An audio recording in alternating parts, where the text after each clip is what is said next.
Uh, Ms. Reed, just to clarify, have you had any communication with the plaintiff? We have not, and I do believe he has my client blocked on all forms of communication again. Okay, okay. Well, what the court's going to do, we'll have to proceed, is he has received proper notice in this matter. It's now 8:43. We waited a period of time to allow him to join if that was an issue.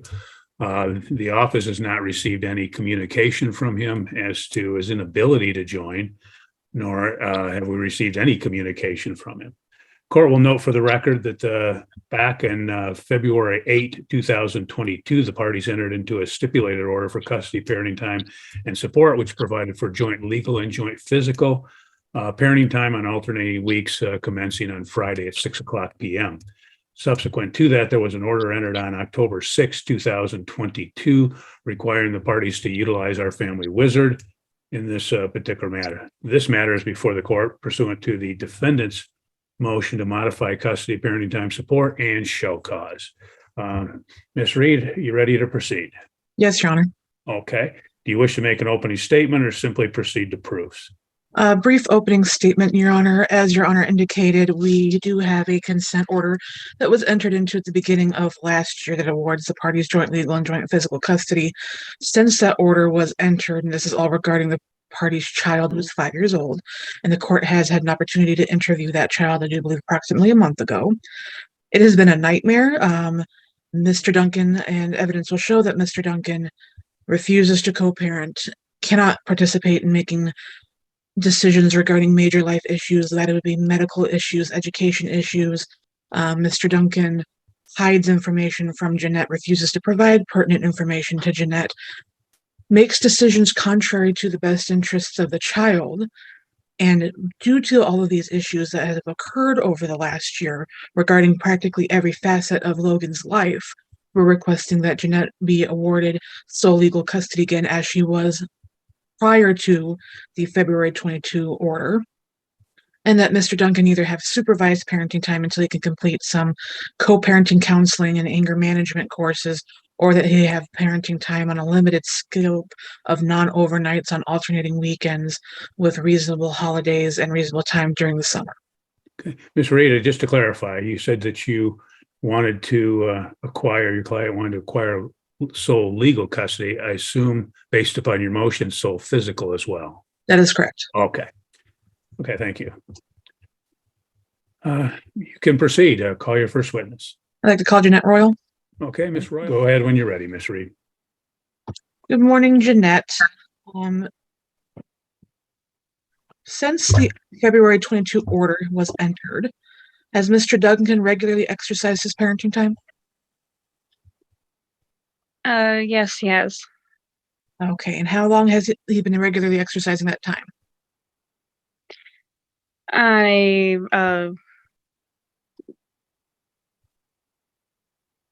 pretty much on a regular basis from when the order was entered and for when his orders parenting time is supposed to be. Okay. Is he currently exercising his parenting time? Not currently, no. He has not even seen our child within the past month. Okay, and has he given you any explanation why he's not exercising parenting time? Yes, on Labor Day weekend of this month, he told me that I had to be at the meet on Sunday at 6 p.m. or our child would not be going to school. He was upset that it was ordered that he attend school in Calhoun County, and therefore I didn't even get home until Monday at 7:30 p.m. He just surrendered all of this week of parenting time. The following week, that was my week of parenting time. And the next week, that was supposed to be his parenting time, he did say that his family got the rhinovirus and that he didn't want to risk him getting sick due to his surgery being on the 25th. Okay. And how are you guys communicating? We're not communicating.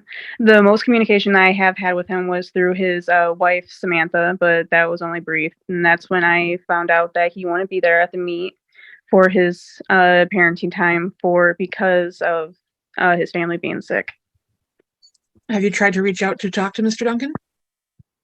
When I did try, that's when I learned that he had me blocked on pretty much any form of communication that I could. The only form that I still do have with him is his wife, Samantha, but now she is not even responding back to me. Okay. And has anyone reached out to you to talk about how Logan's surgery went? No. Okay. And was Mr. Duncan aware of when his surgery was? Yes, he was. I gave him the address. I let him know what time it was. I gave him everything that he possibly could need. And how did you do that? I sent it over Facebook Messenger months ago when it was scheduled. It was even talked about in the court hearing in front of Mr. Duncan, and I also communicated about it with his wife, Samantha, because she wanted to be there. And did anyone appear for that surgery? No, it was just me. Okay. And when was that surgery? It was on September 25th. Okay. And Logan is doing well after that surgery? He is doing well. I did get a message that he was a little sick this morning, but he's been amazing. I've noticed that his hearing's been a little sensitive, but so much better, and he's sleeping so much better. Okay. And what was that surgery for? It was to get tubes put in his ears because he has chronic ear infections, and he had his adenoids removed. It was because he was a very bad open mouth breather during night, and it was causing trouble during sleeping. And it was also going to help with allergies. Excuse me. His allergies, because he has very bad seasonal allergies. It gets to the point where it can be mistaken as RSV. Okay. And does Logan have any other health issues? He does. He was born with a disability. Forgive me because I do not know the medical term, but he was born with an issue that he has problems swallowing. If he drinks any liquids that is not thickened to a nectar-based consistency, it goes into his lungs, causing him to aspirate. And does he have any sort of prescription medications he has to take to help with his swallowing disorder? Yes, I get these little packets called Simply Quick or Simply Thick to put in his drinks. It's 1 packet to every 4 ounces of liquid. Okay. And have there been any issues with receiving that medication during parenting time exchanges for Mr. Duncan? It actually gets sent to my address, and I do give him the thicket on a monthly basis. You give Mr. Duncan the thicket on a monthly basis? Yep, it's a quantity of 200 packets. I keep 100 and I give him 100. Okay. And does Logan take any other medications? Just his prescription for his allergies. Okay. And have there been any issues with medication exchanges with Mr. Duncan? Yes, there has. When his allergies are really bad, I give Mr. Duncan the bottle of his allergy medicine. There has been quite a few times that I have not received that back. It got to a point where I almost had the police called on me for trespassing because I refused to leave for half an hour without it. Logan has gone a couple times without it when his allergies were really bad because I had to wait to get his prescription refilled. Okay. So instead of Mr. Duncan providing you with the prescription, you have to go get another prescription so Logan has his medication? Yes. Okay. And you said that Logan has ear infections. How often does he have ear infections? He was getting ear infections between 3 to 5 or 6 times throughout the year. Okay. And was he seeing any sort of specialist or doctors for these chronic ear infections? Yes, we were seeing Dr. Profit. And how often were you seeing Dr. Profit? We were seeing her about, I want to say 2 to 3 times a year. We originally went to Dr. Profit for his swallowing so we can find the real problem of it. Okay. How long has Logan been a patient of Dr. Profit? Since 2021. Okay. And was that someone that you and Mr. Duncan agreed upon? It wasn't necessarily agreed upon, but I always did communicate with Mr. Duncan about Dr. Profit, and he never had any objections until Dr. Profit made a suggestion that his tonsils were enlarged and he might need to have his adenoids removed and have tubes put in his ears. Okay. And what was Mr. Duncan's objection? That he did not want Dr. Profit doing it, and that I was a horrible mother for not getting it done in the first place, even though we just found out that it was a problem. Okay. Did he send you any text messages about that? He sent me quite a few uncivil messages. Okay. May I share my screen, Your Honor? Yes. Okay, and does it say Samantha at the top? Yes, it does. But this is Mr. Duncan talking to you? Yes, it is. Through a specific amount of time, I was forced to communicate with Mr. Duncan through Samantha's number. Okay. To clarify, if you would, who is Samantha? Samantha is Mr. Duncan's wife. Okay, thank you. And then can you read this text message into the record, Okay, please? this first one was from him. He will not be getting surgery in Battle Creek for tubes and tonsils removal. I will sue and have hell raised upon you for the rest of your life, I promise you. Okay, and then what is his next text message to you? I have been telling you for years to get that boy's shit done. Your words, you were not happening. He don't need it. He don't need it. I have all messages and even ones when I told you when we were together. But again, you said you don't need it done. And now I have referred him and got proof that he needs it. Okay, then what is the next text message he sent you? Sorry you feel that way again. For some of us have real jobs and not sitting on our asses. And have you been asking for years for the surgery to be done? I'm sorry, Ms. Reed, what? Have you been requesting that the surgery be done for years? For about 1.5 years now, yes. And why didn't you agree to the surgery? It's not that I didn't agree to the surgery. At first, I just wanted medical opinions because he just up and stated that he wanted it done without even having an appointment or without referring to a doctor. Okay, so you wanted a doctor's opinion before you scheduled any sort of surgery? Yes, ma'am. Okay, and referring back to Exhibit E, what was the next message he sent you after he said, sorry you feel that way? I want a selfie like, fuck, shut the fuck up with your stupid shit and tell me about my son before I make the surgery and not even inform you because you want to play games. And why was he making that statement?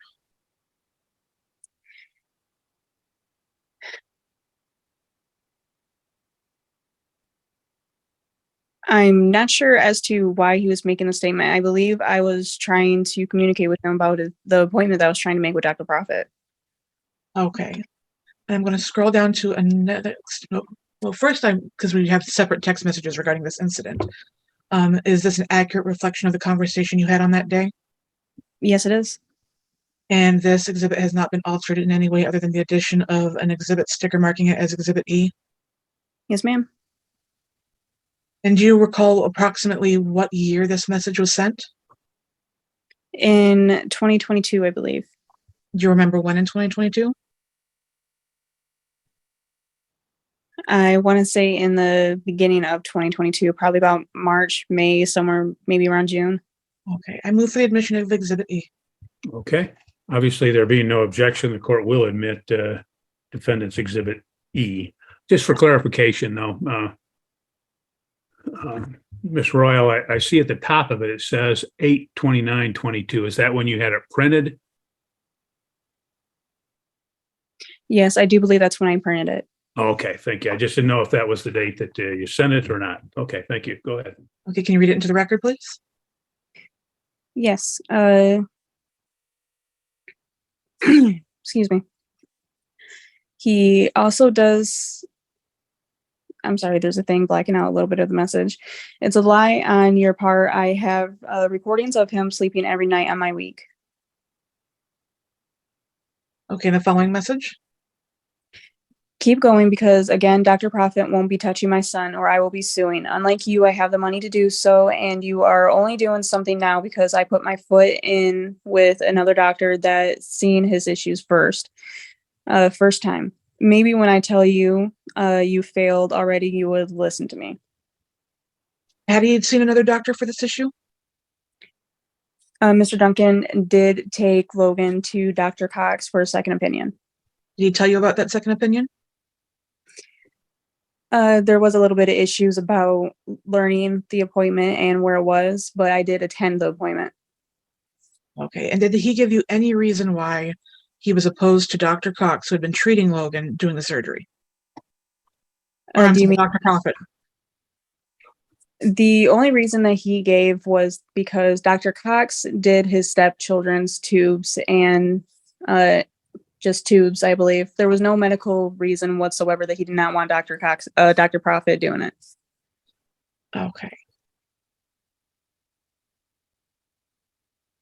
And when was this text message sent?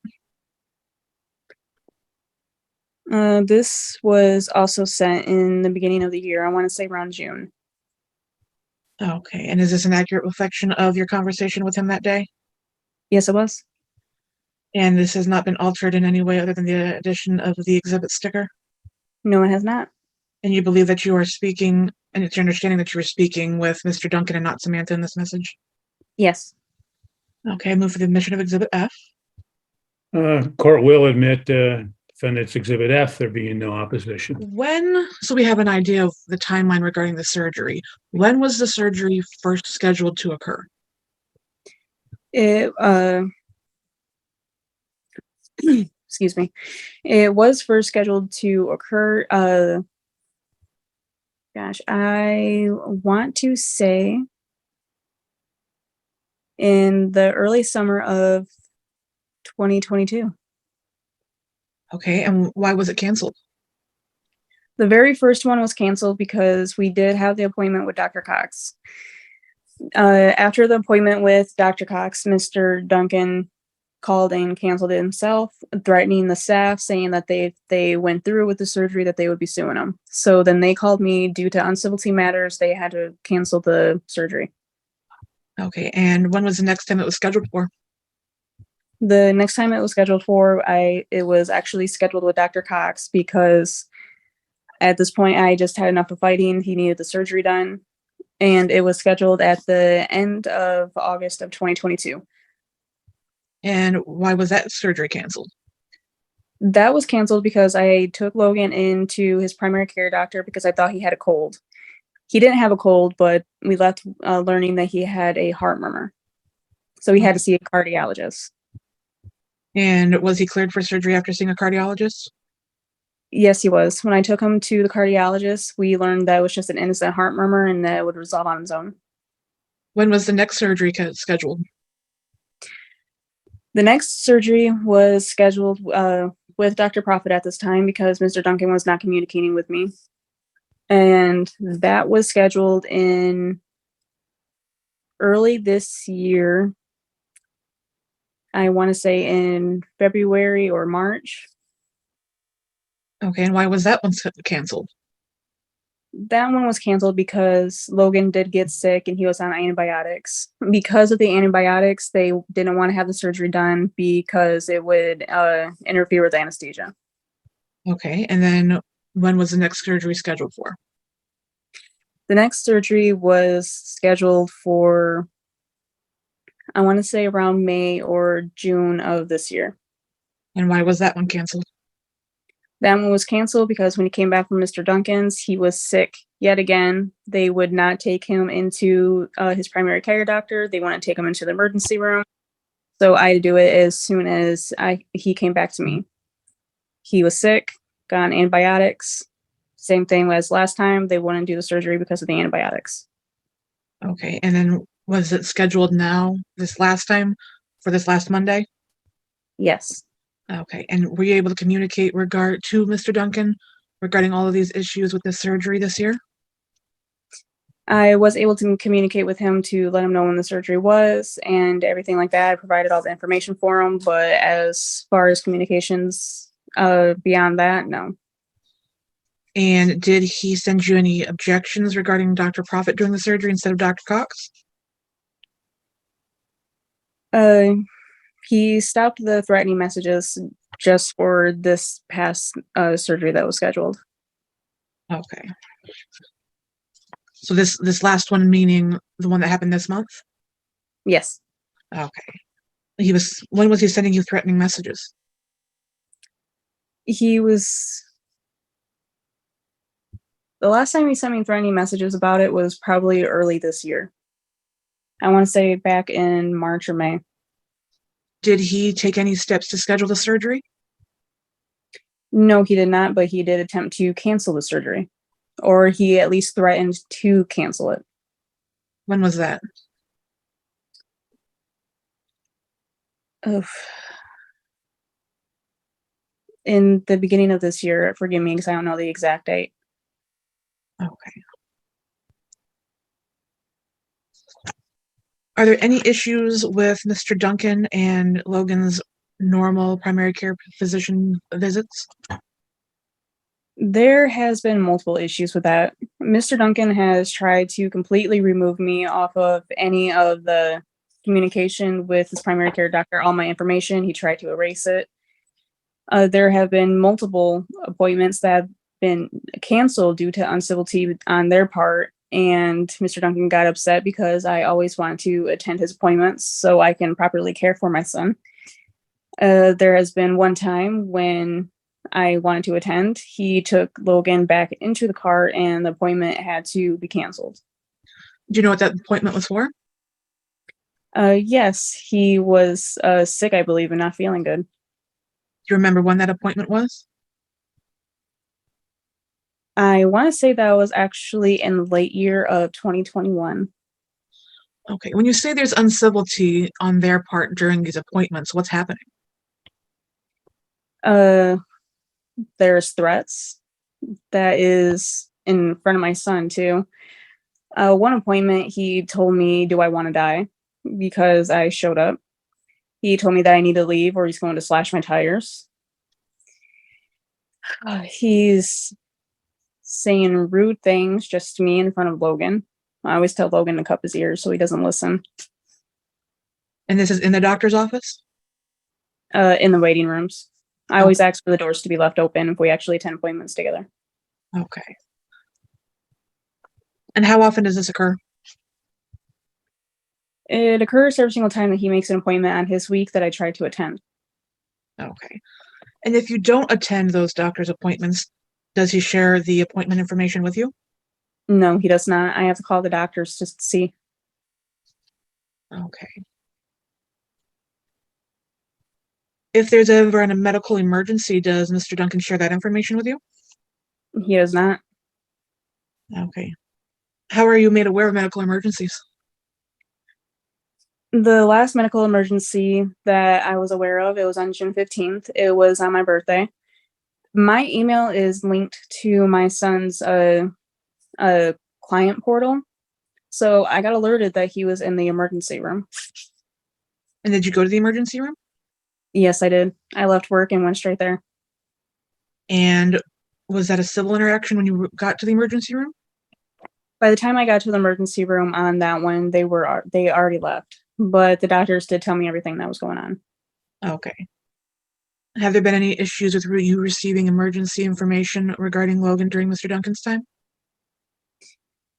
Any issues that I have had is just Mr. Duncan not communicating with me.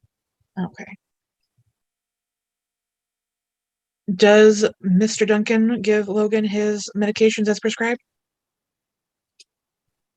As far as I'm aware, and I would like to hope so, but there have been a couple times where I really feared that he didn't. And why would you be afraid that he wasn't giving him his meds? Because he would still come back to me sick. Okay. Have there been any issues with Mr. Duncan giving Logan medications that aren't Logan's? Yes, there was actually one time last year in the beginning of June, I do believe. Logan was sick. It was his parenting time. And without consulting a doctor or anything like that, Mr. Duncan gave him steroids that was one of his stepchildren's. I expressed how deeply what's the word I'm looking for? I'm so sorry. I was not okay with that whatsoever. And I did let him know that because he said that his other children had an appointment, and I was so upset because he wouldn't make Logan one, and he gave him medication without even talking to a doctor. Okay. Is Logan, or does Logan have any sort of recommendations for any sort of therapy? I did take him to Dysfunctional Kids. I am so sorry. I want to say it was in the early year of 2022 or 2021. That's when we were first trying to figure out his swallowing problem, and Logan was displaying odd behavior.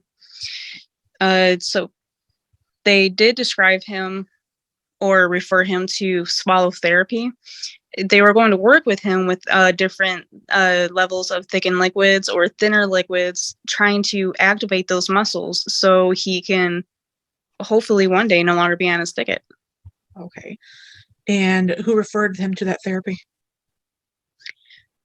I do not remember the doctor's name. It was at Dysfunctional Kids, but Dr. Profit was the one that referred him to Dysfunctional Kids. Okay. And was he able to attend that therapy? He was not. And why not?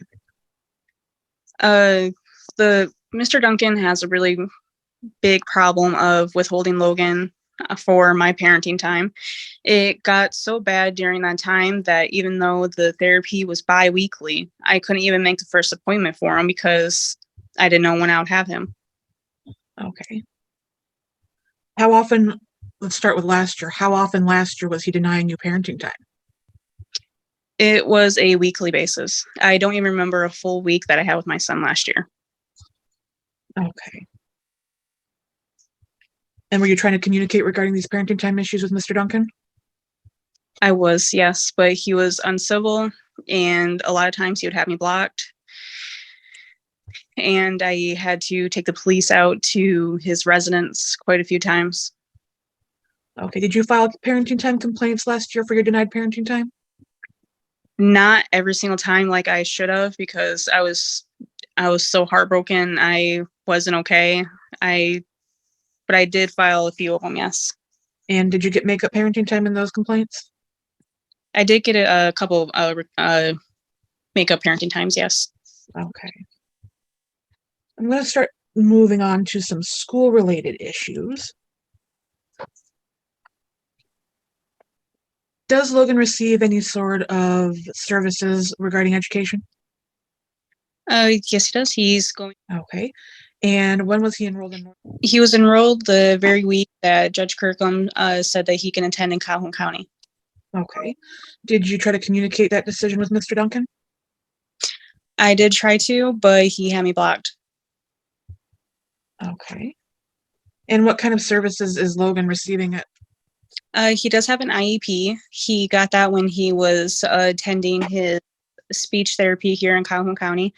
There is a teacher that is working with him specifically with that. Other than that, he's in normal classes like a kindergarten, and he's thriving and having fun. Okay. When was he originally starting speech therapy in Calhoun County? He started speech therapy, I want to say in 2021. I did originally have him enrolled in early on. Once he turned 3 years old, he no longer qualified for early on. So that is when we got enrolled in speech therapy. Okay. And how often was he participating in speech therapy? It was once a week. It was via Zoom. Okay. And when did that stop? That stopped in June of 2022. That's when he got his IEP, and I was going to have him enrolled in Head Start. It was going to be about 4 hours a day for 4 days a week. I was really hoping that would help with starting school, so it wasn't such a big transition for him. Okay, and did he get enrolled into that program? He did for about 2 days. Then Mr. Duncan, without consulting me, without even informing me, went behind my back and signed a waiver to transfer him out of Calhoun County to Berry County. Okay. And when did you find out he did that? I found that out because I tried calling the Head Start to see when he could start, because, I was really excited about it. He was really excited about it.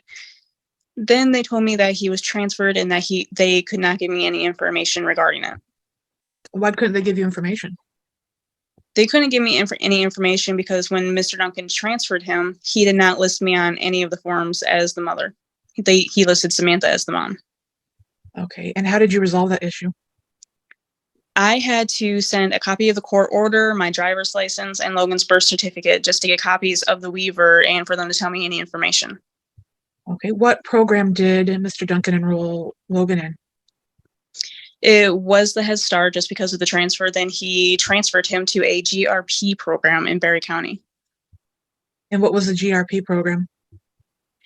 It was basically just like normal school for a 4-year-old.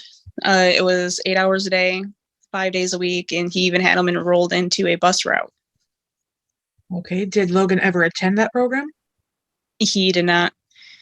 And I tried calling the school to talk to him about it. They said that with us having a weekly parenting time, that it wouldn't even work, and he couldn't attend school for 1 week out of the month and not the other ones.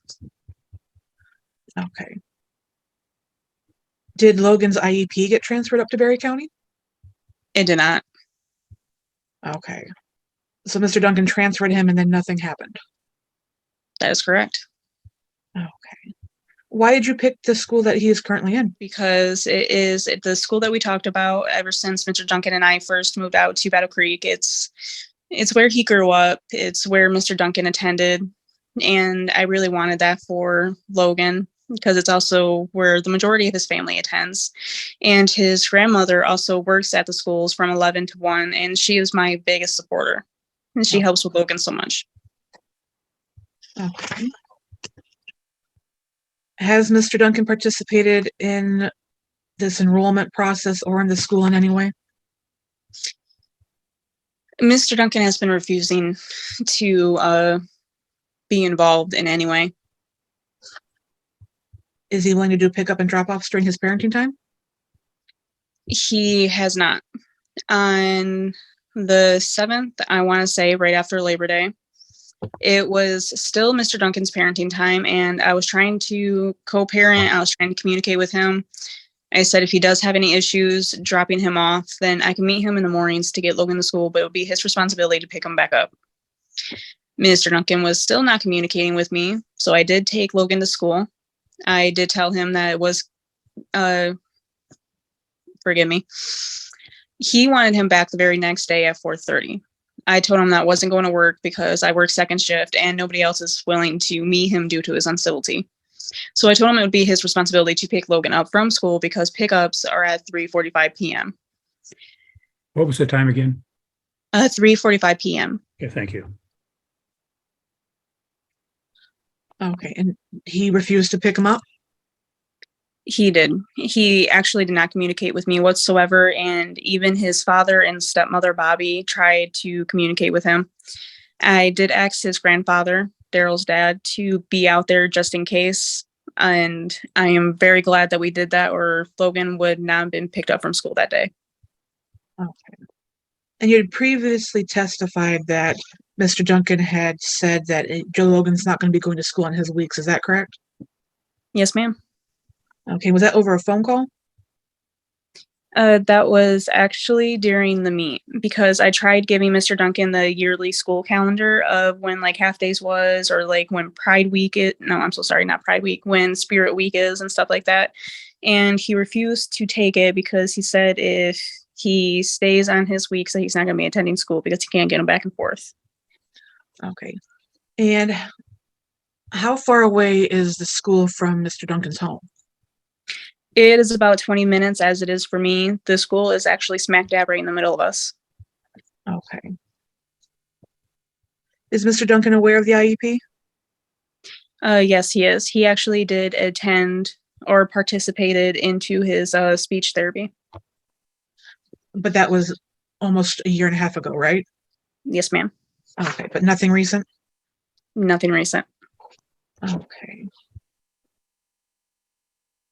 You and Mr. Duncan have been ordered to communicate through the Our Family Wizard app, and that was in an order in October of 22, and then more recently in a temporary order. Is that correct? Yes, it is. Have you signed up for Our Family Wizard? Yes, I have been signed up for it for almost a year now. Has Mr. Duncan signed up for Our Family Wizard? No, he refuses to.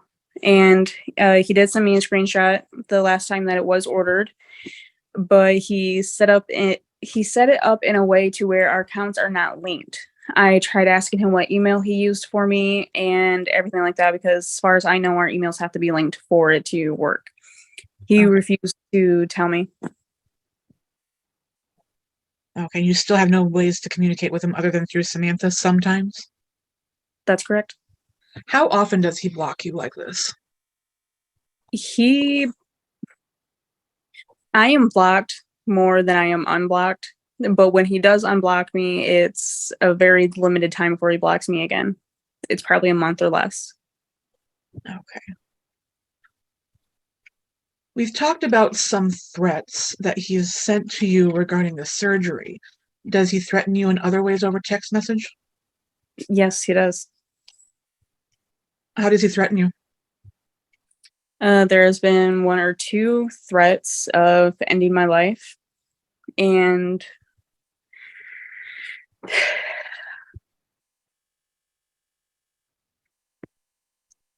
sorry. He just threatens me in any shape or form that he can. Okay.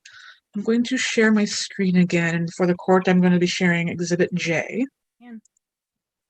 And is this a text message again from It Says Samantha? Yes, it is. And do you recall this text message? Yes, I do. Do you remember when this message was sent? That was probably sent at the end of 2021 or in the beginning of 2022. Okay, and can you read it into the record, please? Yes. Bitch, the only worthless person is your manly looking self. You're pathetic and need to be put down permanently. It will go on you. It got worse with you, you stupid bitch. He's been with you for 2 fucking weeks. You worthless cunt. Get him his surgery, you nasty inbred bitch, before you fucking kill him or me do the same to you. Okay. And has this message been altered in any way? No, it has not. And the only addition that we have is the addition of the exhibit sticker marking it as Exhibit J. Yes. And was this from Samantha or Daryl? It does say Samantha, but it was Daryl that I was communicating with. Okay, and move for the admission of Exhibit J.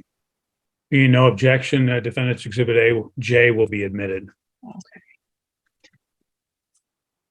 Do you have Mr. Duncan blocked or restricted on any forms of communication? No, I do not.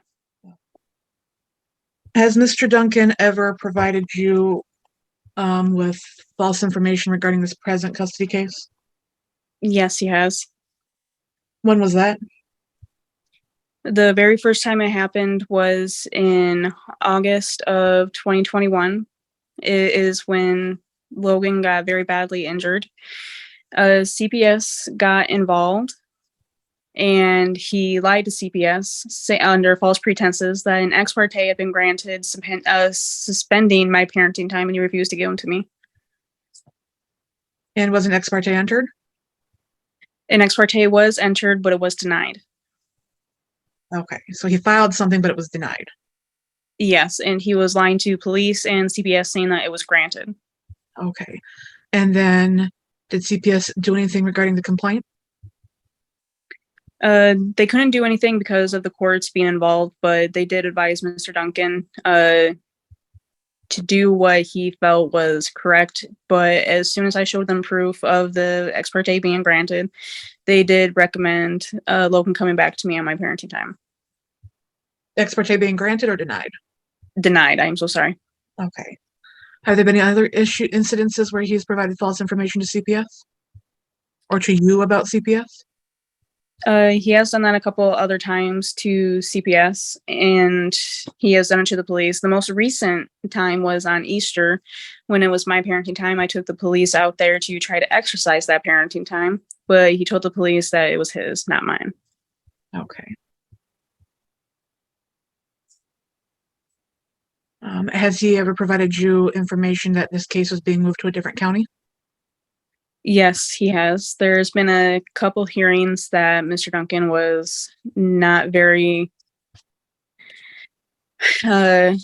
likable in his sense. So he threatened to move our case to a different venue in Berry County, and he told me that I was going up for an appeal and that I missed court hearings and that my parenting time is going to be suspended or terminated. that had been an issue for quite a while. Okay, and has this case ever been transferred anywhere? No, it has not. And when he was making those threats, had any orders been entered that suspended or terminated your parenting time? No. Okay. How often does he make those threats? He made those threats pretty much on a weekly basis for about a year. I always had to call Calhoun County courts just to make sure to keep my sanity, and I also had to call Berry County courts. Okay. If you could put a number on it, I know you said it was a lot. How much of your parenting time was denied last year? Oh, boy. Last year, for the first, I want to say 6 to 7 months, I only had probably about 1 or 2 days with my son a week. Okay. Then So, what happened in the second half of the year? yes, it did lighten up, but it still did happen throughout the rest of the year. Okay. And then has he denied you parenting time this year? Excuse me. Yes, he has. Okay. And how often? It has happened probably about anywhere between 3 to 4 times. Okay. And Mr. Duncan has a copy of the order, is that correct? Yes, he does. And when you inform him that it's your parenting time, what does he say? He says that, because I even screenshot I take a picture of our court order to show him that, no, this is my parenting, not yours. You're the plaintiff, I'm the defendant. He tells me that it's a copy of the old order, not the new order. The order that he was referring to that it was is when I had sole custody, not when we have joint custody, which was not the case. And that it was in fact his time and not mine. Okay. Does he follow the orders? He does not. Okay. And did you, in our motion, we requested a show cause for denial of parenting time on June 30th to July 4th. What happened during that week? It was my parenting time for the 4th of July, and Mr. Duncan claimed that it was his vacation week for the summer, which it was not because he did not properly submit it, but yet he still withheld Logan.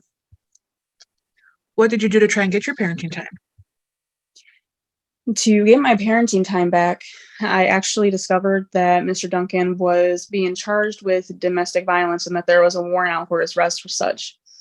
On the 4th of July, or I want to say the 5th, I can't quite remember, it was one or two of those days, a warrant was issued and he did get picked up.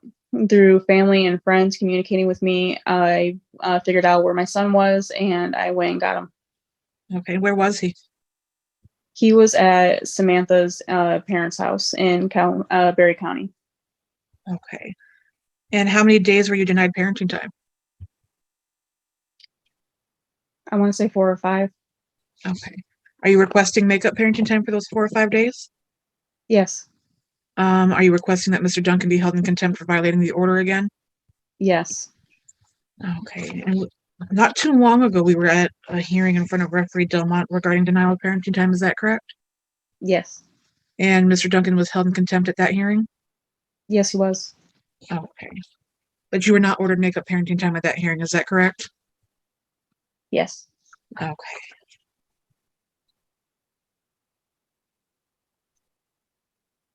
Can you describe your relationship with Logan? My relationship with Logan is just something out of a little fairy tale. That little boy just makes me smile every single time I think about him. He's goofy, he's funny. He's a very special kid. How do you show him love and affection?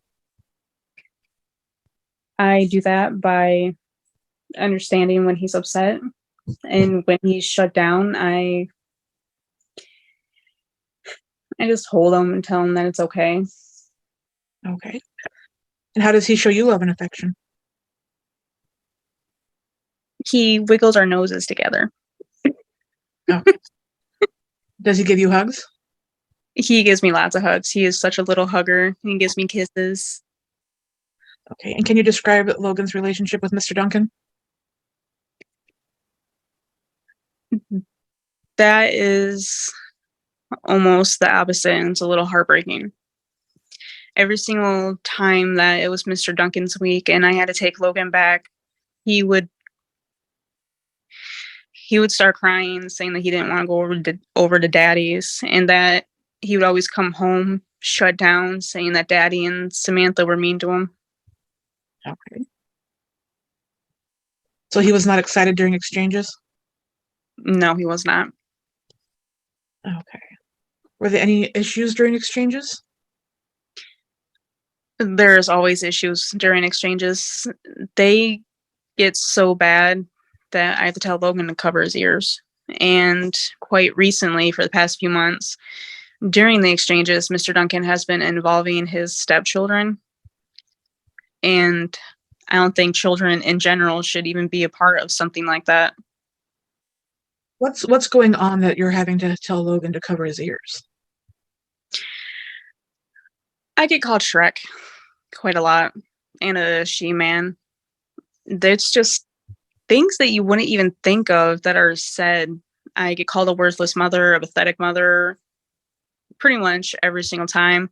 And then I'm trying to take Logan away from his father, which is not the case. I just want him to have stability and consistency and love. Okay. How is Mr. Duncan involving the stepchildren? He is letting them either come out of the car to stand next to their car, or they roll down the windows so they can scream out of it to call me Shrek. Almost every single time they call me Shrek, and they ask me where Donkey is. Okay. And does Mr. Duncan stop that behavior? No, they do not. The most that I have said anything about it is I told the oldest one that he needs to watch his mouth.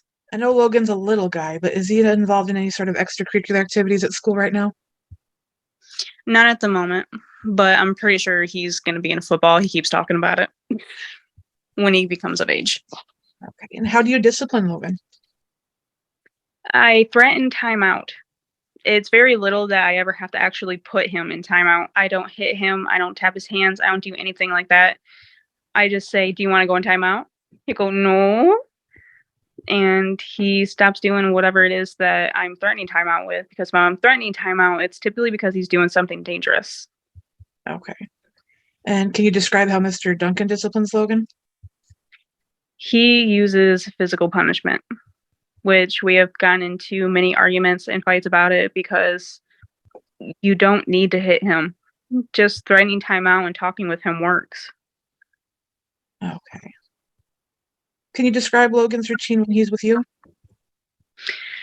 Our routine is we get up in the morning for school now. Since he started school, our routine's a little bit different.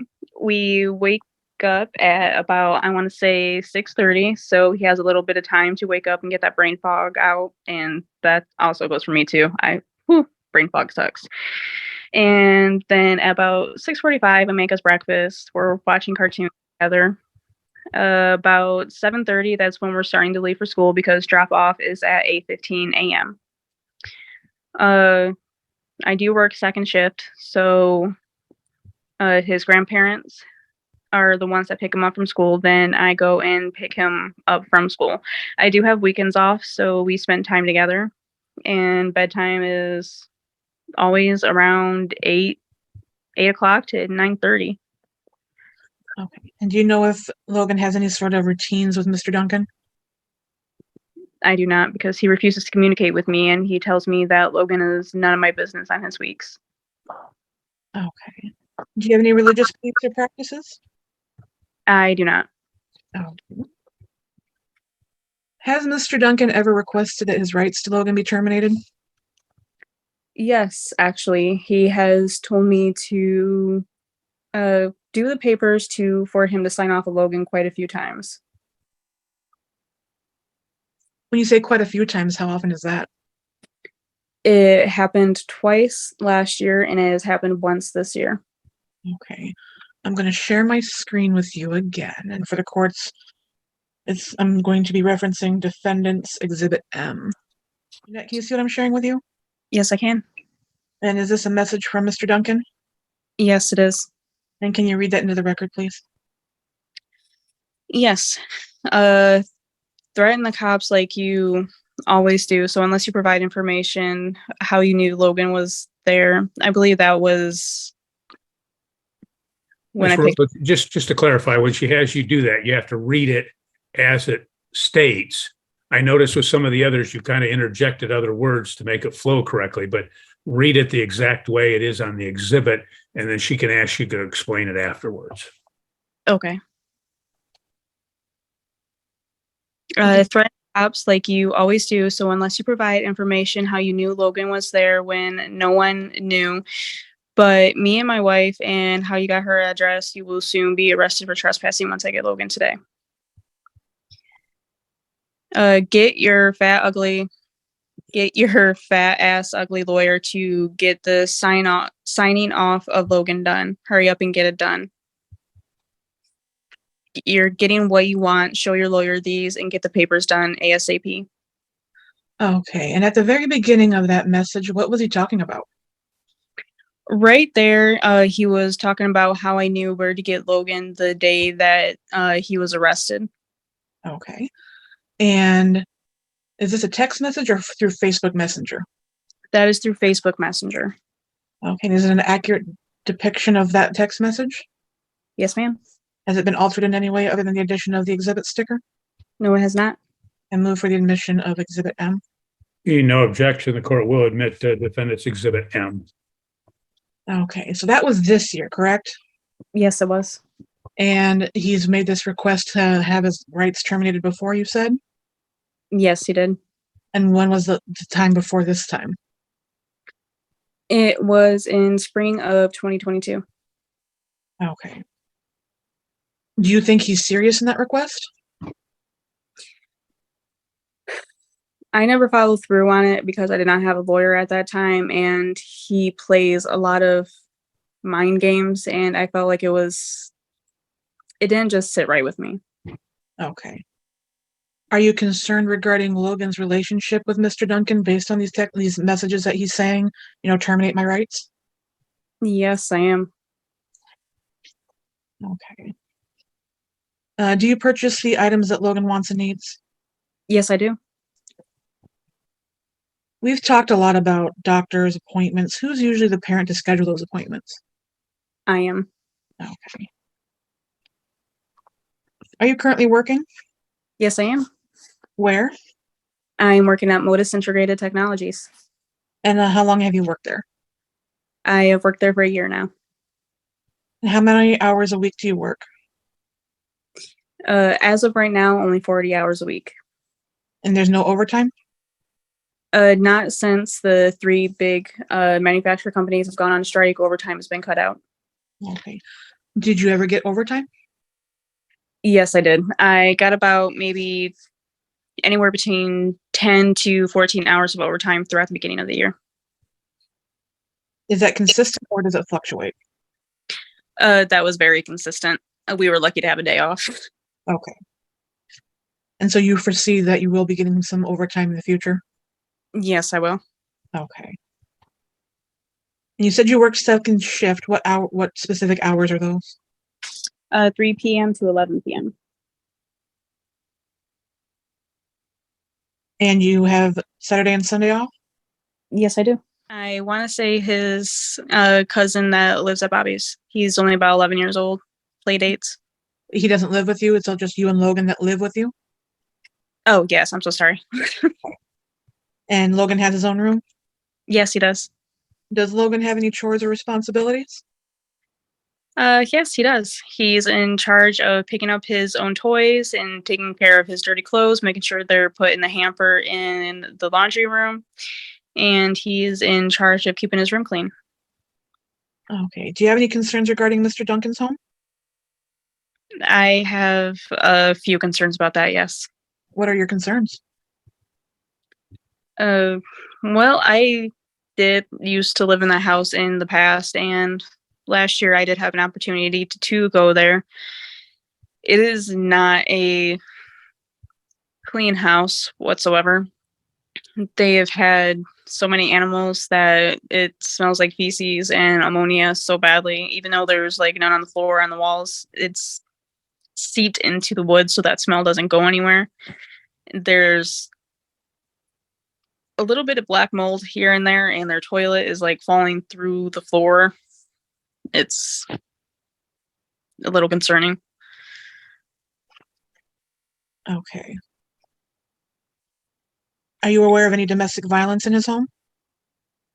Yes, he actually got first charged with domestic violence that was redacted, I believe. And to my knowledge, that did happen in front of Logan. What happened? He attacked his brother's girlfriend. Okay, and he was charged with domestic violence, but you said it was redacted. Was it redacted or reduced? Reduced. I am so sorry. Do you know what the charge was reduced to? I want to say disorderly conduct. Okay. And was Samantha charged with that as well? She, I believe so. She did also have a warrant on her for domestic violence at first. Okay. Are you aware of any other domestic violence occurring in his home? There is uncivility between Daryl and Samantha themselves, and they do get into physical altercations. Okay. Has Logan ever been returned from Mr. Duncan's parenting time with any injuries? Quite a few injuries, yes. What are the injuries? There has been about 2 to 3 times where he would come back to me with his fingers and toes bleeding because they would cut his fingernails down so far to the point where it's past the nail bed. I asked them not to do that because I can safely clip his fingernails as soon as he comes back. That's no problem whatsoever. That's called co-parenting. But they still do it anyways. There has been a couple times where he would come back with bruises on his head outside from a 4-year-old just getting bruises here and there from playing. And recently on June 15th, he had come back with a laceration on the top of his head. Do you know what the laceration was from? That is when he went to the emergency room. They told me that Samantha told the doctors that he was jumping on the couch and fell on hard tiles. But I lived in that house for 4 years. The only hard tiles is in the kitchen. When I got Logan back, I asked him what happened. He told me the same story, but then without even asking him, he said that's what Sammy told me to say. He told me that Chloe stabbed him on top of the head, and Chloe is a stepsister. Okay, so Chloe's a stepsister. Yes. Have there been any other injuries when he's come home? There has just been bruises. There has been one time when he came home and said that Chloe tried to drown him during the summer. Okay, with these injuries and statements, are you concerned regarding the supervision in Mr. Duncan's home? I'm very concerned with the supervision. I feel like there's not enough of it. Do you know how many children are currently living in Mr. Duncan's home? 6, including Logan. 5, not including him. Okay. Who else lives in Mr. Duncan's home? It is Daryl and Samantha, Maggie, that is his mother, and her boyfriend, Trapton. How many bedrooms is the home? There's only 4 bedrooms. Okay. Do you use any illegal drugs? No, I do not. Do you use any prescription drugs? No. Do you use any marijuana or marijuana products? No. Do you consume alcohol? I do not. Have you ever been ordered to participate in a substance abuse treatment program? No. Do you know if Mr. Duncan uses any illegal drugs? Illegal drugs? No. Do you know if he uses any prescription drugs? No. Does he use marijuana or marijuana products? Yes, he does. How often? On a daily basis. And how do you know he uses it on a daily basis? I've known Mr. Duncan since we were 13 years old, and he has always used marijuana products And even up to the day that we separated, he said that he would never stop. The times that we have been civil didn't last long, but he was still smoking marijuana on a daily basis. And does he consume or smoke marijuana in front of Logan? Not right by him, but in front of him, yes, outside, if they're playing. Okay. Does he consume alcohol? Yes, he does. Do you know how often? He is pretty much an alcoholic, and he does that on a daily basis too. Okay. Has he ever been ordered to participate in a substance use treatment program? No, he has not. Okay. Is it ordered that he not consume alcohol during his parenting time? Yes, it is. Okay. Have you ever been convicted of a felony or a misdemeanor? He has been convicted of a misdemeanor, yes. I'm asking you, Jeanette. Oh, I'm so sorry. No, I have not. Okay. Have you ever been substantiated for abuse or neglect? No, I have not. Okay. Has Mr. Duncan ever been convicted of a misdemeanor? Yes, he has. Okay, and what is that? That was for him attacking his brother's girlfriend. That is for disorderly conduct, I believe. Okay, anything prior to that? Not to my knowledge. Has he ever been convicted of a felony? I don't believe so. Okay. Has he ever been substantiated in an abuse neglect case? Yes, he has. He was substantiated with abuse of Logan back in August of 2021. Was he placed on a central registry? Not, yes, I do believe so. For the substantiation, I think. Has he ever participated in any sort of parenting time or anger management classes or courses? No, he has not. Okay. Are there any physical issues that affect your ability as a parent? No, Are there any mental health issues that affect your ability as a parent?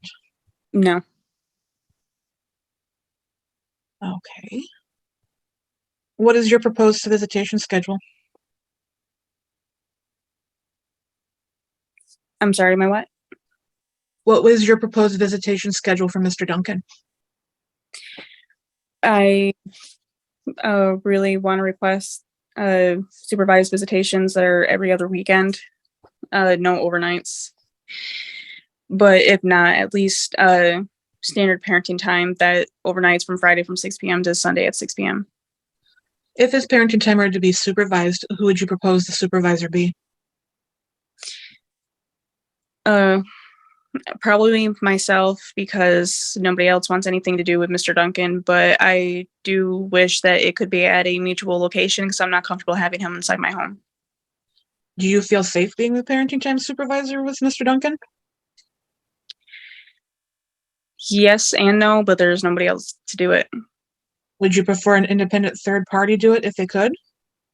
If they could, yes. Okay. Are you willing to facilitate a close and continued relationship between Mr. Duncan and Logan? Yes. And how would you do that?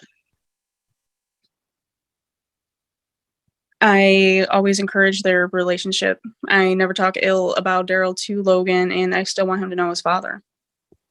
Okay. Do you believe Mr. Duncan's willing to do the same? No. And why is that? That is because he has told me a couple times that he wants to sign off of Logan. He never asked about Logan. He is surrendering his parenting time quite a bit. Does he encourage a relationship between you and Logan? He does not. Okay. Is there any other instances of domestic violence that you're aware of other than the ones we've talked about? No, ma'am. Okay. Is there anything else you'd like the court to know about custody and parenting time regarding Logan? Nothing that I can think of at the moment. Okay. I have no further questions. Okay. You work at a place called Mortis, is that, or Modus, how? What was the name of it? What? Modus. Modus? Yes, sir. Okay. You never stated what your hourly rate was. What is that? $17.50 an hour. Okay. And you don't know now whether the plaintiff is working or not. Is that correct? Yes, Your Honor. When was the last time that you knew that he was working? Probably about a couple of years ago, so my information will not be accurate. He does not share that information with me. Can you tell me times where Logan would have, in fact, looked to you for guidance?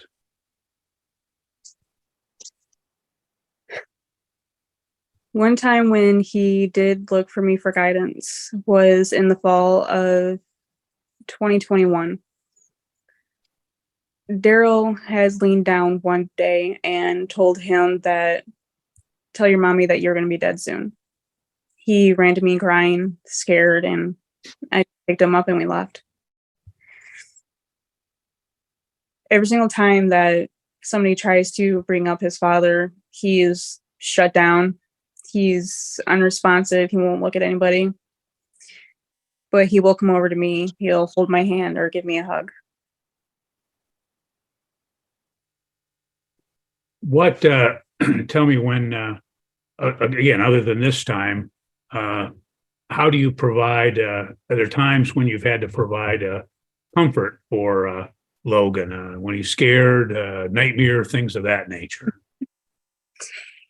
He has woke up quite a few times saying that there were monsters in his closet. Thanks to Halloween, we found a Go Away Spooky Monster song on YouTube. So whenever he gets scared of that nature, we always sing the Go Away Spooky Monsters. Okay. Yeah.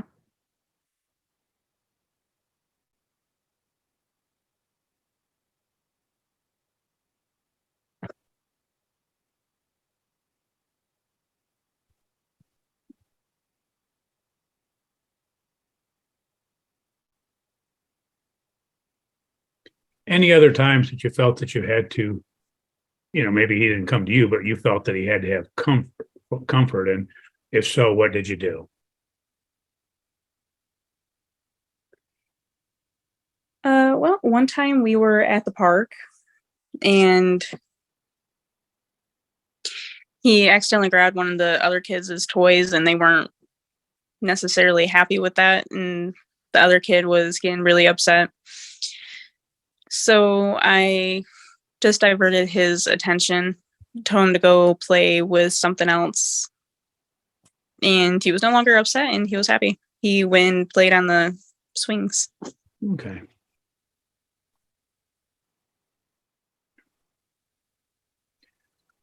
So Logan is in school now, is that correct?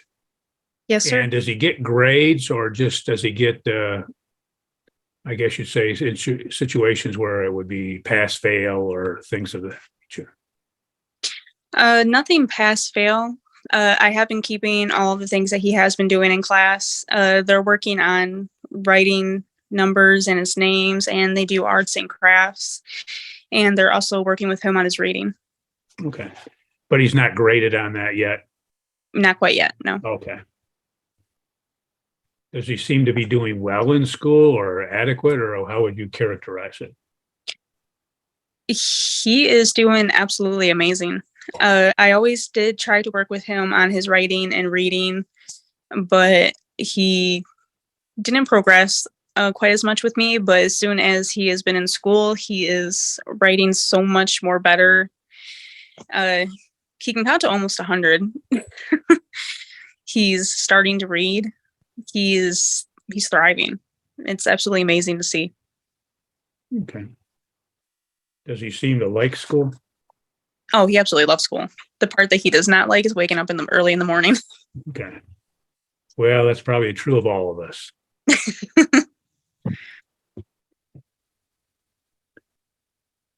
Anything else, ma'am, that you can think of that I should be aware of in addressing the custody issue? Not at this time. Okay. Anything else as a result of my questions, Ms. Reed? No, Your Honor. Okay. Closing argument? Just that there are continuing issues and I foresee continuing issues with Mr. Duncan, but we believe it is in the best interests of Logan and an analysis of the best interest factors would show that a modification of custody and parenting time is in his best interests. There are concerns with the love, affection, and guidance that Mr. Duncan's able to provide to Logan. There's concerns regarding the stability of his home. There's concerns regarding the domestic violence present in his home, which he pled to, I do believe it's no contest on that recent DV charge. And it was reduced to the disorderly conduct or disorderly person. There's concerns regarding Mr. Duncan's inability to encourage a relationship between Logan and his mom. There's severe concerns regarding Mr. Duncan's ability to participate in those major life decisions. And Jeanette has testified that it's every single facet of Logan's life. It's school. Mr. Duncan took him out of school or Head Start, enrolled him in a different program, and then never had him attend that program when it was necessary and there was an IEP in place, and he completely ignored everything and just did what he wanted to do against Logan's best interest. It's medical issues. There's constant conflicts, and it's been testified that there's constant conflicts at primary care doctor's appointments, routine doctor's appointments, emergency room appointments. There has been almost a 1.5 year delay getting Logan his surgery on his ears to help with his ear infections because of Mr. Duncan's interference, canceling appointments, demanding doctors that are new to the case perform the appointments, threats regarding Dr. Profit, who had been treating the child for years, just because he doesn't want to do it.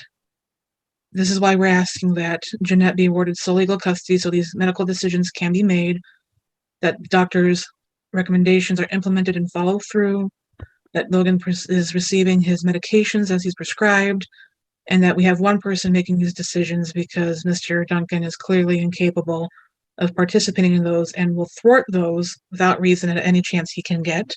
We're requesting that Jeanette have primary physical custody to offer stability for Logan, and that Mr. Duncan's parenting time be supervised due to the supervision issues with all the children in the home, the cleanliness of the home, and the overall environment, and the instability that he provides of constantly denying parenting time, the promise that Logan is not going to be going to school during his parenting time, and the issues regarding parenting time exchanges. I would suggest maybe Family and Children's Services or another independent third party provide that supervision, as Mr. Duncan cannot control himself. And I'm concerned for my client's safety, and I do not believe it would be a good environment to have Mr. Duncan and Miss Royal together with Logan present due to Mr. Duncan's conduct at parenting time exchanges and overall demeanor towards Jeanette with the inappropriate comments, the inappropriate threats in front of Logan. In the alternative, we're requesting that he have standard parenting time. I would request maybe 3 weeks during the summer instead of week on, week off during the summer, as we're having issues with exchanges and safety of Logan during that period of time. And we're requesting child support pursuant to the formula. We're also requesting makeup parenting time for the 4 days that Jeanette was denied in July when Mr. Duncan was arrested. And we are requesting that Mr. Duncan be held in contempt for the denial of parenting time and his continued refusal to use the Our Family Wizard app. It's been ordered twice now. He's continuing to block her on all communications, and that ties back into the legal custody part of this, is Jeanette cannot make joint decisions regarding these major life issues with Mr. Duncan if she's not able to communicate with Mr. Duncan at all.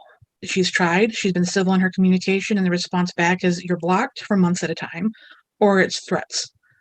So at this time, we're requesting that the order be changed to sole legal custody, primary physical custody, supervised standard parenting time, and Mr. Duncan be held in contempt. We're also requesting child support pursuant to the formula. Okay. Just to clarify, Ms. Reed, is I know from her testimony, she said that the plaintiff hasn't had parenting time or hadn't had in September since the weekend, I guess, of the 7th when there was that issue. So she's had her makeup, hasn't she, 4 days because he hasn't exercised any parenting time? It could be considered that, yes, Your Honor. I was just, yeah. Okay, thank you. Anything else, Ms. Reed? No, Your Honor. Okay, thank you. Well, in this particular case, as Ms. Reed is well aware of, is that custody is provided for under MCL 722.21 at sec. And the court will go through that and the provisions of the best interest of the child test in a moment. First, the court has to determine whether there is, in fact, an established custodial environment. An established custodial environment exists over appreciable time where the child naturally looks to the custodian in that environment for guidance, discipline, necessities of life, and parental comfort. The statute provides that the court can look at the age of the child, the physical environment, the inclination of the custodian and the child as to the permanency of that particular relationship. That's important because if there is an established custodial environment, then the burden of proof is clear and convincing evidence. However, if there is not an established custodial environment, or in this case, if it exists with the defendant, then the burden is by a preponderance of the evidence. I'm not going to go through all of the testimony in this particular matter because, again, it's 10:15. We started just about 8:30, so I'd have to go through another hour and a half reiterating all of the testimony, which obviously would not serve any purpose in this particular matter. But I will go over what is germane to the court's decision in this particular case. In this particular matter, as I go through the best interest of the child test as provided for under MCL 722.23, court first has to look at the love, affection, and other emotional ties existing between the parties involved in the child. It does appear in this particular matter that there is a loving relationship between Logan and his mother. She has talked about how that's exhibited, that in fact, as she stated, getting back to part of the love, affection, et cetera, as well as parental guidance and that, she has talked about how when Logan was in fact frightened, scared, et cetera, she testified how they go through and sing the Go Away Spooky Monster song. She testified that if there's issues that come up and he's frightened, that he'll come over to her, hold her hand, he'll hug her. She also testified previously how they will, they kiss, hug, et cetera. And so clearly there's the issue. There's an environment of guidance in the plaintiff's home, as well as a love and affection and other emotional ties.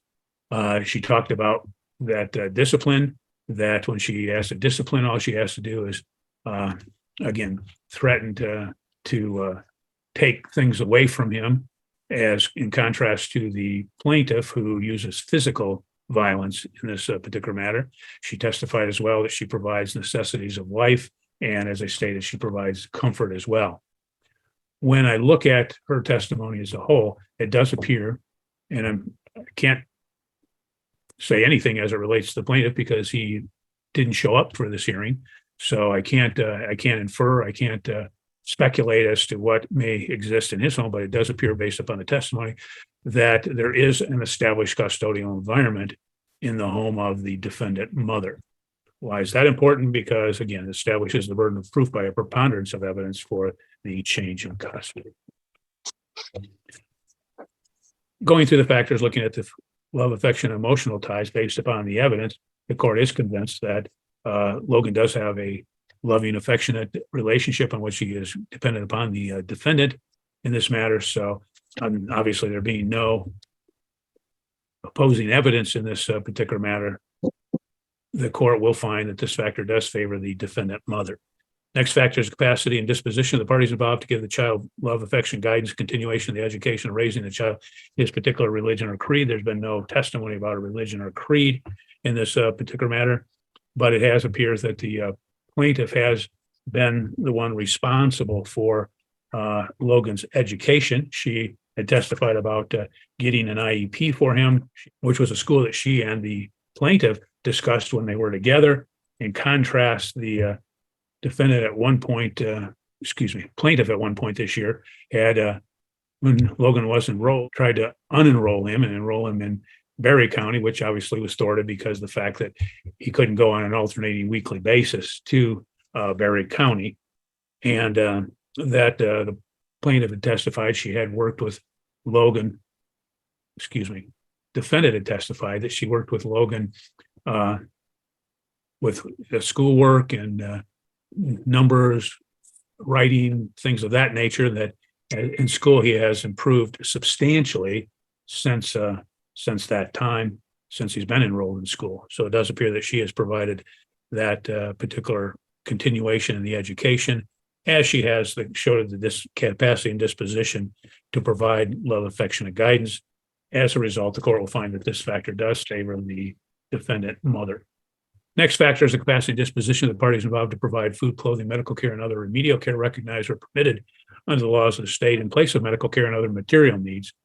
In this particular matter, she has testified that she has not received any financial assistance from the plaintiff, although she did acknowledge that there are times when he has paid his support obligation, which is approximately $450 per month, but she has not received that regularly, et cetera. So the court will find that he has had the capacity, but the court questions the disposition to provide for that material needs and to provide her with the child support necessary to again, support the child while the child is in her care. She did show that she is working at Mortis. She's making $17.50 per hour. She has some overtime, and again, her schedule is conducive to the child because doesn't work on Saturdays and Sundays, and that she does have other care for Logan when she's working.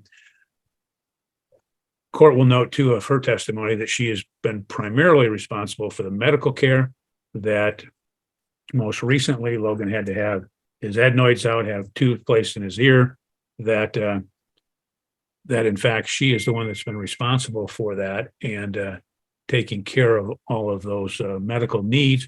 She has testified that the plaintiff has attempted to get medical care at different times. One time when he had apparently a gash in his head, he went to emergency room, that in fact other times he's had routine medical care by the plaintiff has taken him to, but he has in fact blocked or made it almost impossible for the defendant to attend those particular appointments.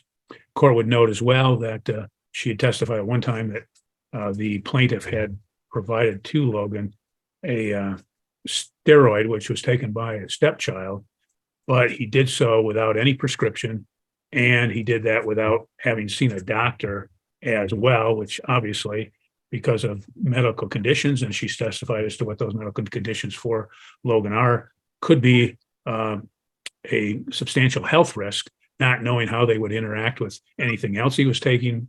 Previously, she testified a number of times about having him on antibiotics, and that delayed some of the surgery. She'd also testified that, again, as to other medical I guess you say medication that he had been on. And again, the court does find that is a risk, giving an unprescribed medicine to a child when, again, there's not any, doctor's prescription or anything of that nature. The court will find that this factor does favor the defendant mother. Next factor is the length of time the child has lived in a stable, satisfactory environment, the desirability of maintaining continuity. Based upon the testimony, the court could glean from the defendant that the plaintiff remains in the home that she had apparently resided with the plaintiff in, because she testified she was very familiar with the home. She'd been there, and I think she said that she had been in that home when they were together. And then she gave the concerns for the condition of the home. And she testified that she'd lived about a year in the home that she is in.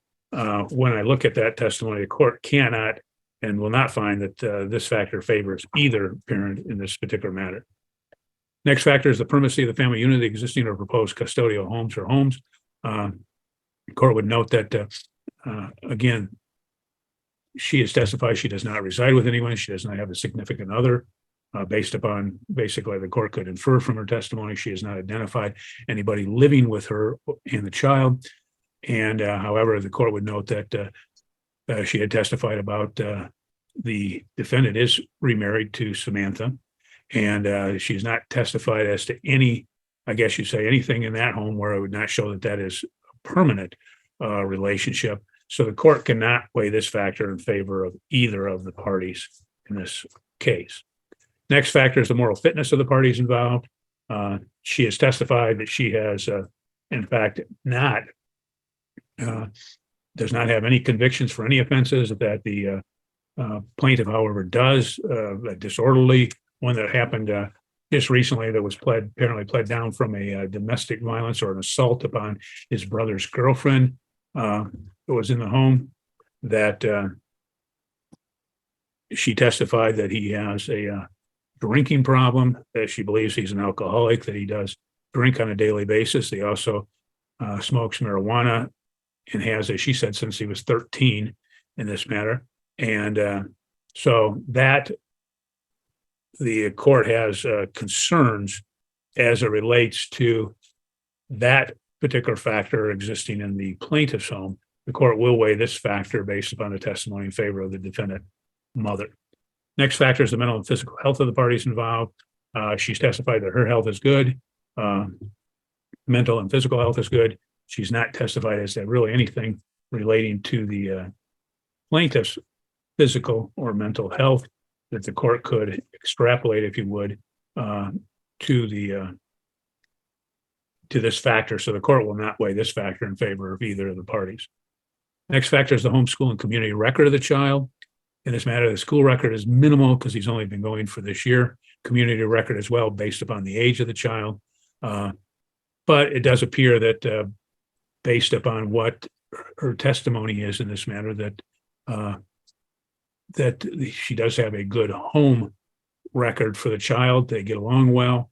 The child appears to, again, be bonded to her, that it's just a good home environment that she provides, again, that guidance, leadership to him in her particular home, that she has been responsible for, again, providing for the school attendance. And in contrast, the plaintiff has stated that, again, that he would not take the child to school when it was his weeks to have the child because he's not able to provide transportation. And as a result, the court will find that this factor does favor the defendant mother. Next factor is the reasonable preference of the child. The court did have an opportunity to interview the child, and I am taking into account his preference in this case. Next factor is the willingness and ability of each of the parents to facilitate and encourage a close and continued parent-child relationship between the child and the other parent. In this matter, it does appear that the plaintiff has attempted to do so. Court will note that back when the consent, the stipulator order went into effect, when they had joint legal custody in alternating weeks. Again, she obviously stipulated to that back on February 8, 2022. And that was obviously involving the plaintiff in a major way in this particular matter. She had previously had sole custody prior to that time. As I was listening to the testimony, the court obviously was a little bit mystified as to why she would have granted joint physical custody based upon her testimony as to the relationship, her relationship with the plaintiff, as well as various matters concerning the child as well. But nonetheless, she did.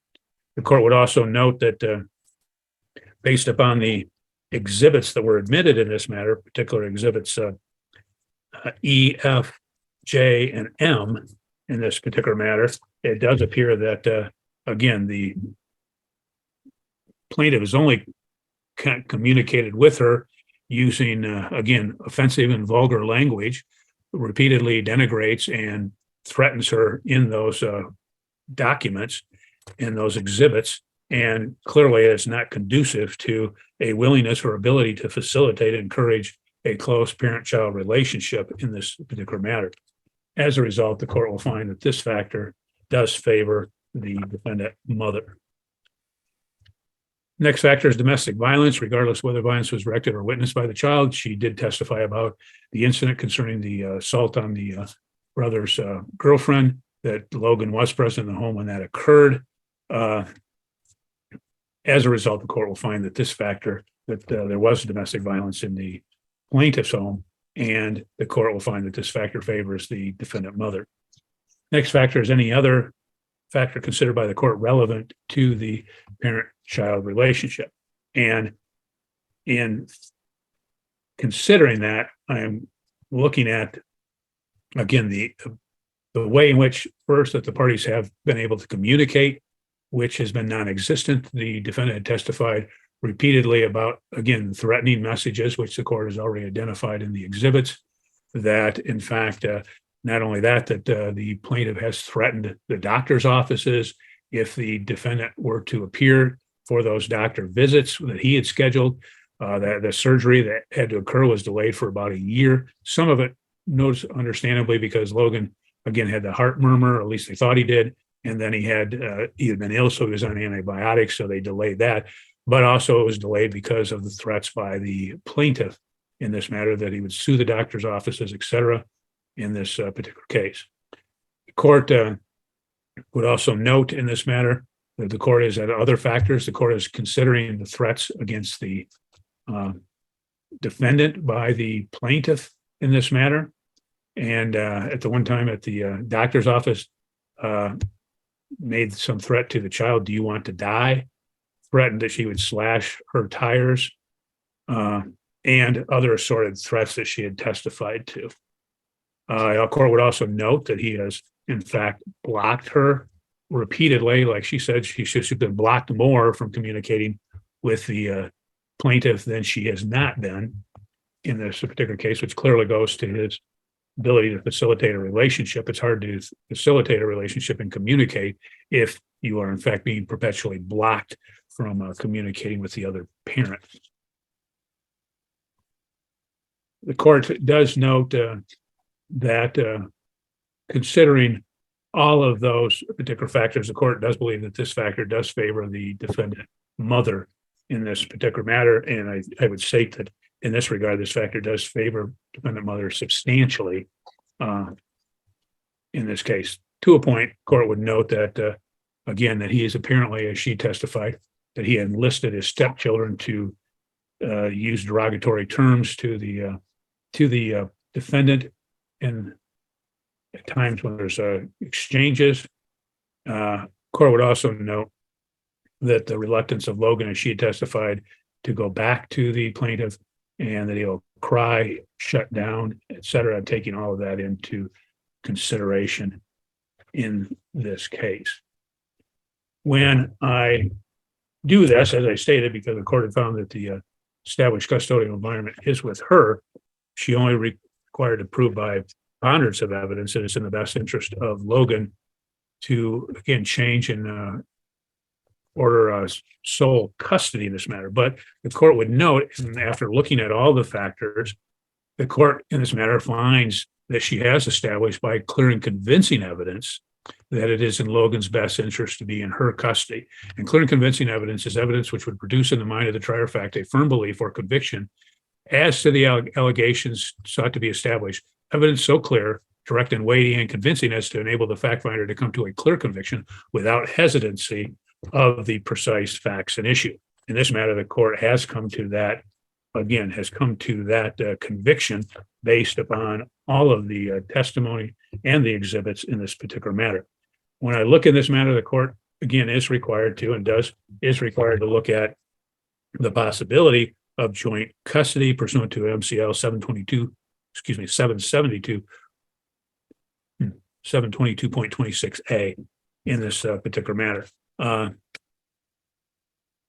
Notwithstanding that, and the court always looks at the possibility of granting joint custody, the court does not believe that it is appropriate in this particular matter. I do that based upon, again, the testimony, I guess you'd say, incivility of the plaintiff, the failure to communicate with the defendant, notwithstanding that the court had previously ordered that the parties would communicate through our family wizard. Apparently, he's signed up for that, as she stated, but he has not linked it to her, so there's no way that the parties can communicate. So notwithstanding the fact that he is, I guess you attempted to satisfy the letter of the order, he's not satisfied the substance of it in this particular matter. So, and in view of the problems that are existing around the medical issues, the court doesn't believe that joint legal custody is appropriate in this matter. That being also with the issues concerning education,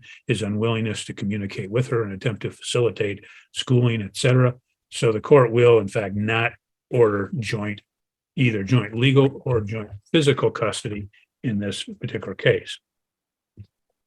The court notes that the defendant had testified about, again, the denial of parenting time in 2023, that it had been approximately 3 to 4 days. The first instance that the court notes from the testimony was around July 4th. It's actually supposed to be July 30th through after the 4th, which was going to be her time. And he failed to return the child. She only got the child back after apparently he'd been arrested on that criminal offense involving the brother's girlfriend. And then she was able to retrieve the child at that particular time. Then there was also the time, I think in earlier September, I think the testimony was that he wasn't going to return him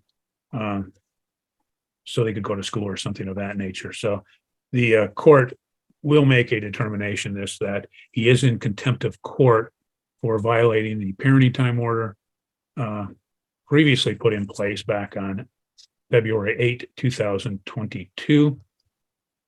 And however, as the court had in question, Ms.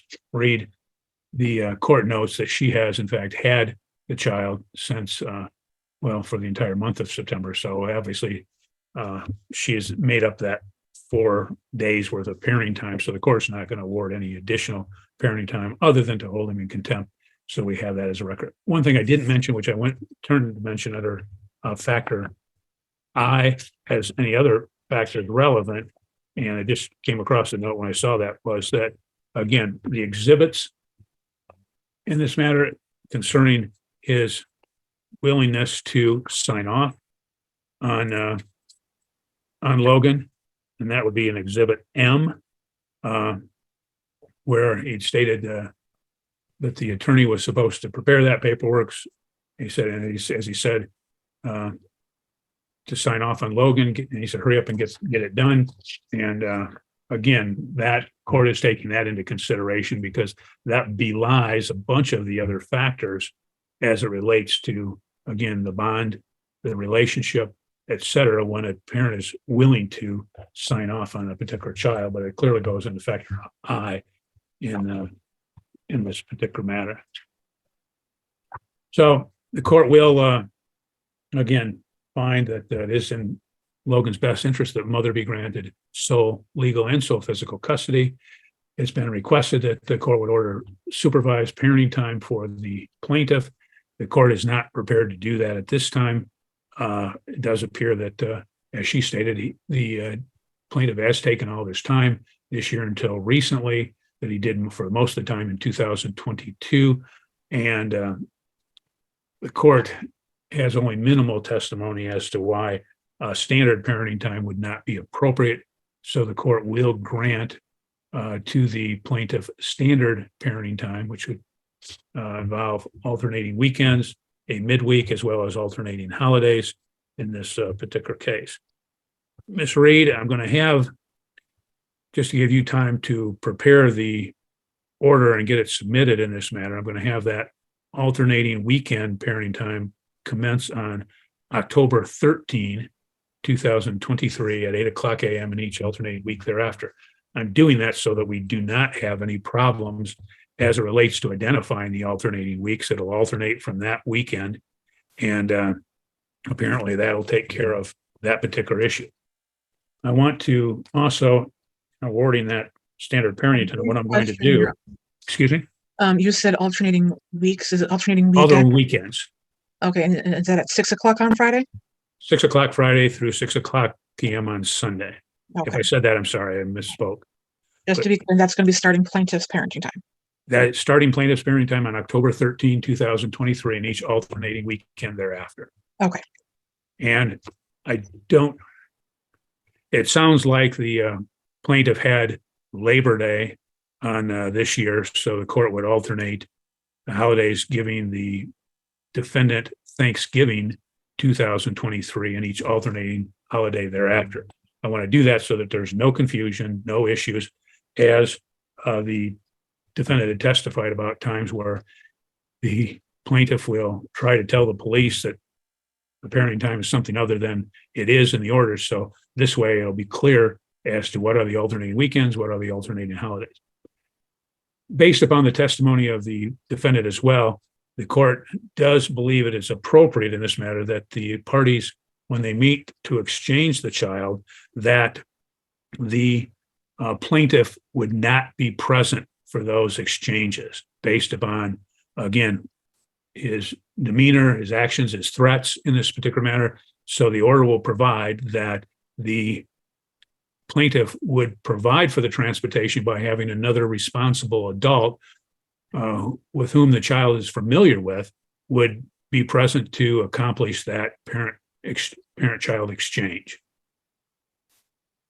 And the court would, I note, obviously, because the other stepchildren have been involved, I'm not going to bar that at this point, but I will if the conduct that had been testified to previously would continue if it happened to be the stepmother that is picking up the child in this particular case. I would order that the parties would continue to meet for the exchanges as they've done. I don't know, there was no testimony about where they've met and done the exchanges, but they would continue to meet to do those exchanges at a halfway point to accomplish that. The court is not going to order, again, supervised parenting time at the current time, as there's not been sufficient testimony to warrant that. What the court is going to do as it relates to child support is the defendant testified that she makes $17.50 per hour, that she works full time. She does have some overtime, but that's questionable at this point because of the UAW strike, and they're not getting that overtime now. So I'm not going to, again, I'm not going to ascribe any overtime at this point. In this particular case, there's not been any testimony from concerning the plaintiff's work, but the court does and is aware that he, and in fact, anybody can acquire employment now on a full-time basis, making $15 per hour. So the court would ascribe and impute that income to him. There's been no testimony about his inability to work or any other disabilities that would keep him from working. And so the court will ascribe that amount to him for purposes of calculating child support. The court would grant to the and take into consideration for the defendant that she is paying $75 per month for insurance for she and Logan, that the court would ascribe half of that amount to her as a deduction for purposes of calculating support. I believe that there were no other deductions that she stated. Well, there was. I'm sorry. She stated that she would provide the grandmother with pay $30 a week to provide for gas to pick up Logan from school. The court is going to have that as another deduction for her in lieu of, if you would, in lieu of child care, because she's not paying anything to the grandmother for that, but paying her for that expense to pick him up. So in lieu of that, it's the $30 and she can deduct that. Court would note the only deduction the court could garner from the testimony as it relates to the plaintiff had to do with other child, that he had twins. So there is two other children that he should be getting a credit for calculating support. With that, court does believe that the court has addressed everything that the court needs to at this point. Is there anything, Ms. Reed, that the court has failed to address or needs to address before we conclude? No, Your Honor, but I'm going to restate the order just so I have it clear. Okay. Defendant has sole legal custody, sole physical custody. Plaintiff will be held in contempt for the denial of parenting time. Is he also going to be held in contempt for the Our Family Wizard? I'm not going to, as I said, I should have made that clear. I mean, that I feel that he complied by, again, getting the app, by enrolling in it, but not completely to satisfy the intent of that by, in fact, linking it to the defendant where she is able to communicate. Has he acquired the Our Family Wizard? Yes, but he hasn't done it completely. So I'm not going to hold him in contempt of that at this point, but the court will order, and you can put that in the order, that he will, in fact, make sure that it is linked to the defendant's account so that they can communicate through that purpose. And the court would order that, again, the parties only communicate through Our Family Wizard in this matter, unless there's some sort of other emergency involving the child. Okay. So you can include that as well. So I'm not going to hold him in contempt for that. Okay, so contempt for the parenting time denial. He will connect to Our Family Wizard or communicate in other means only in emergencies. The plaintiff will have standard parenting time with alternating holidays. His parenting time will start on October 13th. The holiday rotation will start with defendant and Thanksgiving of this year. The plaintiff will provide transportation for his parenting time. He will not be present at exchanges, and the parties will exchange at a halfway point. And then child support according to the formula, with plaintiff being imputed $15 an hour, defendant having $17.50 for 40 hours, credit for half of her insurance, and $30 a week for her child care or gas money. Is that correct, Your Honor? Correct. That is correct. Okay. And we will get that drafted. Anything else, Ms. Reed? No, Your Honor. Okay, thank you. We'll conclude at 10:50 a.m. You're excused and have a good day.